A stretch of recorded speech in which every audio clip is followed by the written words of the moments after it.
In this video, I will show you how to print a calendar from your Samsung phone.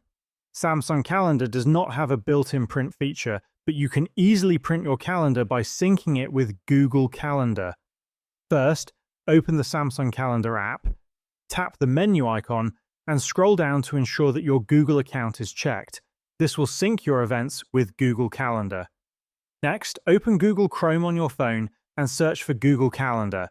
Tap the first link, and on this page, tap on the desktop option at the bottom of your screen.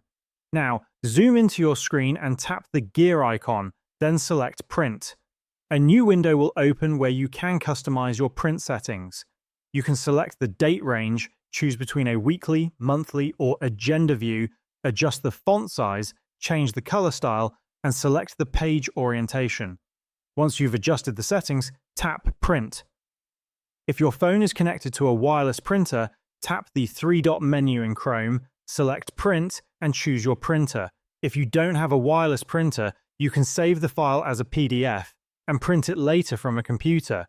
And that's how you can print a calendar from a Samsung phone.